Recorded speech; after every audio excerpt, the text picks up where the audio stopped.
Hello, welcome back to Otter Pop Culture, and today we're going over the Netflix original series called Lock and Key. Now, technically, this is a show that's been adapted from a graphic novel. So the feel of it pretty much makes me feel like it's has a lot of history with a lot of people due to the fact that I've heard the name Lock and Key. I heard the thought of it, and I feel like I don't know where it's been presented to me throughout my life, but I feel like when I saw it on Netflix, it's like, this is coming out. And I was like, why does that sound so familiar? Why does it?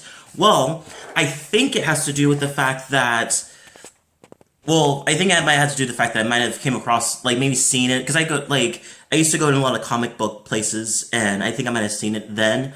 But anyway, so this show is one of the things that I was, like, interested in because it looked very interesting. At the same time, it looked very kiddish at first. So I was like, I don't know if I'll get into it, if it's gonna feel very like, what's that show on Netflix? It's kind of like, It's like She-Ra. Like, I know She-Ra is technically good, but it's just, it has that thing where it's just like, it hasn't pulled me in completely because it's for kids. It's kind of for kids, you know?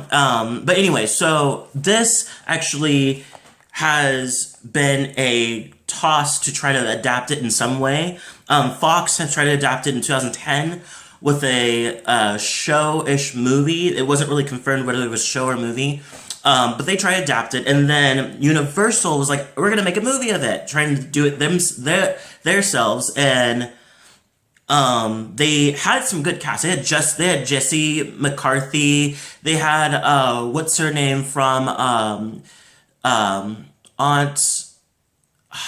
Wow, I'm really just blanking today. Aunt something from Sabrina the Teenage Witch, not the nice aunt, but the strict aunt with the red hair. Like, she was supposed to be like the mom, and it was going to be really cool. And I think there was another person that was playing the sister that was going to be like somebody that we definitely know now. But anyway, so I was excited looking back, and I was like, that would have been a really cool, like, A-list type of thing, but it would probably flop. With that said, then it turned into Lock and Key was going to be a Hulu series, but they discarded it because they're like, we're not into it. So Netflix took it, and Netflix killed it with it. I really, really like it. I thought I was gonna like it. I thought it was gonna be kind of that I was gonna lose it within the third episode, and it does have this little flaws into it. There's pieces of flaws into it, but I really, really like it. So let me tell you the plot, and I'll go into more detail about it. So after their father is murdered under mysterious circumstances, the three Locke siblings and their mother move into the ancestral home Locke House, or Key House, which they discover it's full of magical keys that may be connected to their father's death. Father's death. I think I put father's dad for some reason. I'm sure that's gonna come in season 2. Anyway, so this was really good. I was really impressed by it. I'm not saying it's stop what you're doing and go watch it and go entertain yourself and think it's amazing, but because there are some flaws. There's some I feel like the ending was interesting, but I felt like it didn't have as much intensity as the rest of the show. I feel like the first half is kind of you kind of get to know you get to know what the keys are and what's going on, and then everything just starts happening, and oh my god, it just gets crazy. So some of the stars are in it is so let me go through the story-ish. I'm trying to figure out how to do it because it's so complicated, and I only remember so much because there's so many factors in it, which is good and bad at the same time. But anyway, so the Lock and Key, the Locke family, which is Nina Locke, which is played by Darby Starchfield, who's in Mad Men, who was in Mad Men and Scandal. She was Big Red or Red. That I forgot his name. The one guy that calls her that. She takes her kids, which is Tyler and Kinsey and Bodie Locke, which is Tyler's played by Connor Jessup, who's been in American Crime and Closet Monster. So, which is, I'm like lightly obsessed with him because I think he's gorgeous. Two, he is giving me so much Ryan Felipe like attitude, like minus the fact that he's gay himself, but like take away that like he's I don't know what it is. Is it his face, the way his face or his eye, the way he looks, kind of like his looks, but he looks exactly like very similar to Ryan Felipe, and I wouldn't be surprised if they decide to do like a thing where Ryan Felipe is like the older version of the main character and he's the younger version of the main character. Like I would die. I would die for him actually to be in the remake of Cruel Intentions. I know that we shouldn't do a remake of Cruel Intentions, leave it as it is because it's a classic, but I think that if they were to do it, he would be the one he would have to play Ryan Felipe's role. Have to.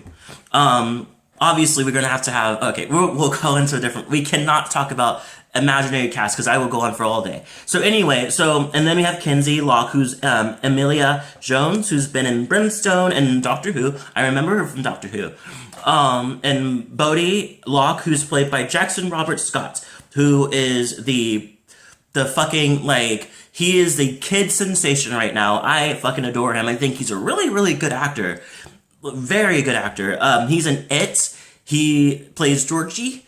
He is in The Prodigy, which is the weird one where the kid gets taken over by a murder, like a villain or something like that. Anyway, so they're the kids and the mom that goes into this house that the dad had in the beginning, like his hometown house and everything. They live there. They realize there's keys all over the place. And like in different like hidden places, but the kid can hear it first. So he goes to like use the keys in different ways, finds out what they do. Like there's one that puts you in like a mirror world, which is dangerous. There's one that you can put it to your neck and you can pretty much turn into a ghost and go flying around and doing whatever you want to do.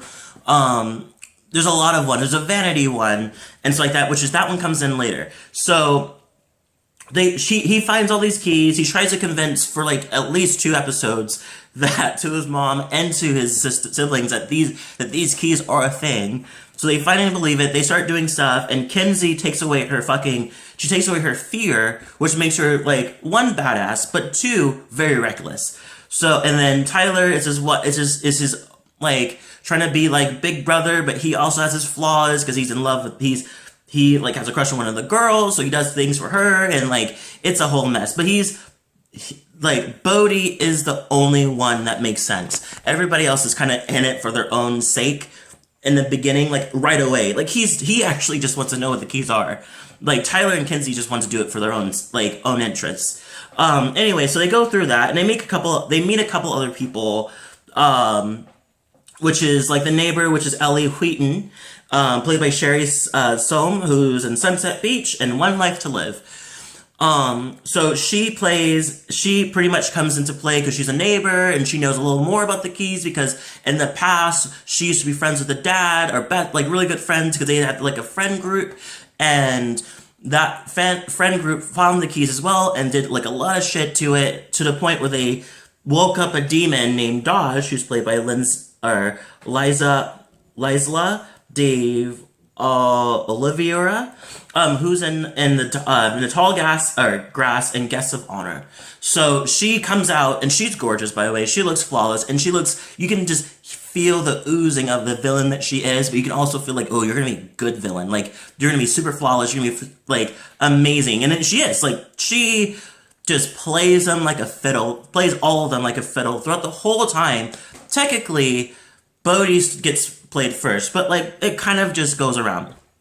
And as things go on, she's trying to open up this gate that releases all her other demons that's part of her to take over the world, and they're trying not to let that happen. The dad and his group try to have that happen to them before, but they are able to close it. But it got caught. One of the demons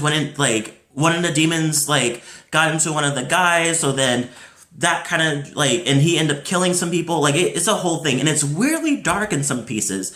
I thought it was gonna be very kid friendly, but it's it's to the point where it's like teenage, almost mature. Like it's right in that little bubble because there's some dark things that happen in it.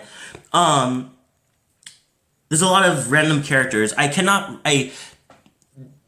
wish I can break this down, but if you want to look at that, obviously, like if you want to, you have to kind of watch it to understand what's going on. But I really did like it. I love the plots. I love the storyline was very decent. It was very interesting. The whole thing was very interesting to watch. You are not bored whatsoever the whole time. You might be annoyed with some of the characters with their decision of what they do, but it's not. It's not like it doesn't take away from the enjoyment of the show. Please get into it. It's really nice. It's been out for a couple of months now, but I really like it. I think that you all would definitely like it. Leave a comment below. Tell me what you thought about the show. If you liked it, if you didn't like it, let me know. I want to give this show a 8 out of 10. I really do like it.